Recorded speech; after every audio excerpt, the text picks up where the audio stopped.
Christmas के त्योहार को लेकर क्रिश्चियन वर्ग के साथ सभी समुदाय के लोगों में एक अलग सही उत्साह देखा गया। हरदोई से चलकर कानपुर आए पादरी एबी सिंह ने भी क्रिसमस के इस त्योहार के बारे में बताते हुए कहा कि विनम्रता में ही परमेश्वर प्रकट होता है। यीशु मसीह ने सिखाया कि सच्ची महानता दुनिया के दिखावटी पद और शक्ति में नहीं, बल्कि नम्रता और दूसरों की सेवा करने में है, खासकर सबसे छोटे या जरूरतमंद लोगों की सेवा करने में। और यह महानता हर उस व्यक्ति में हो सकती है जो परमेश्वर के मार्ग पर चलता है और पवित्र आत्मा से भरा है।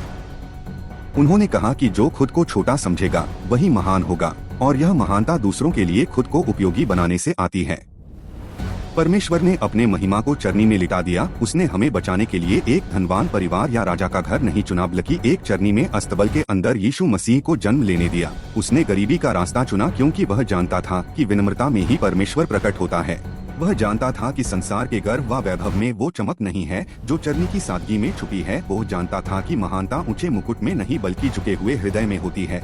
यीशु मसीह ने गरीबी में इस जमीन पर कदम रखा कि वो हमारे पापों को उठा ले। परमेश्वर ने यीशु मसीह को जगत के उद्धार के लिए हमें उपहार के रूप में दिया, इसलिए हम सब भी क्रिसमस को उपहार का त्योहार मानकर ही मनाएं। एक दूसरे के साथ प्रेम, आदर और सम्मान का उपहार बनते, आपसी मनमुटाव को भुलाकर प्रेम का संदेश दे, क्योंकि इससे पहले परमेश्वर ने हमसे प्रेम किया। हम सभी देश, प्रदेश व नगर वासियों को क्रिसमस और नए वर्ष की हार्दिक शुभकामनाएं देते हैं और यीशु मसीह से प्रार्थना करेंगे कि आप सबका जीवन सफल और सुखमय रहे।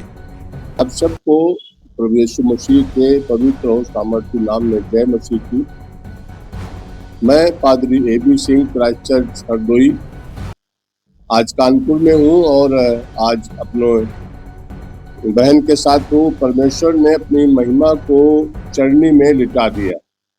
उसने हमें बचाने के लिए एक धनवान परिवार या राजा का घर नहीं चुना, बल्कि एक चरनी जो कि अस्तबल के अंदर थी, उसमें यीशु मसीह को जन्म होने दिया। ये बताने के लिए कि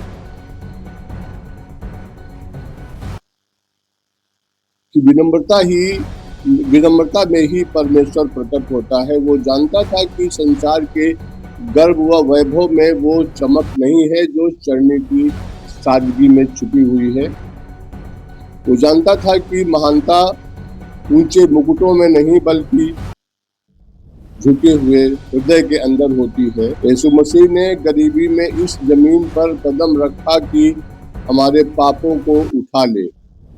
क्रिसमस एक प्रेम और उपहार का त्योहार है, क्योंकि परमेश्वर ने यीशु मसीह को एक उपहार के तौर में ही हमको दिया कि वो हमारे पापों से हमको मुक्ति दे और एक समानता लाए संसार में। और क्रिसमस को हिंदू, मुस्लिम, सिख, ईसाई सभी लोग मनाते हैं इस जमाने में, और ये एक कॉमन सा त्योहार है, किसी धर्म विशेष का त्योहार नहीं है। इसमें हम लोग सेंटा क्लॉज को लाते हैं, क्रिसमस ट्री अपने घरों में सजाते हैं, घरों को डेकोरेट करते हैं, केक बनवाते हैं, खाते हैं, एक दूसरे को शेयर भी करते हैं। तो ये सब चीजें कुल मिला के एक आनंद को लाती हैं, हमारे आपस के भाईचारे को बढ़ावा देती है। और ये बात निकाल देनी चाहिए अपने हृदय से कि हम हिंदू हैं, कि हम मुसलमान हैं, कि हम सिख हैं, हम ईसाई हैं, बल्कि हम सब एक साथ होकर इस अपने देश और प्रदेश में एकजुट होकर काम करेंगे तो ही हमारे देश का विकास हो सकता है। यीशु मसीह सिर्फ इसलिए नहीं आया कि वो ईसाइयों का उद्धार करेगा, बल्कि हमारे आपके सबके जीवनों में वो अपने उद्धार को देखता है। इसलिए सभी देशवासियों को, प्रदेशवासियों को, कानपुर शहर के वासियों को हम बहुत ही दिल की गहराइयों से क्रिसमस और नए साल की मुबारकबाद देना चाहते हैं और ये विनती करते हैं कि सभी लोग आपसी मनमुटाव को मिटाकर एक साथ एकजुट होकर के अपने देश प्रदेश के लिए कार्य करें, और हम सब तभी अपने विकास को प्राप्त करने को पाएंगे। आप सब पर यीशु मसीह का अनुग्रह और दया बनी रहे। धन्यवाद।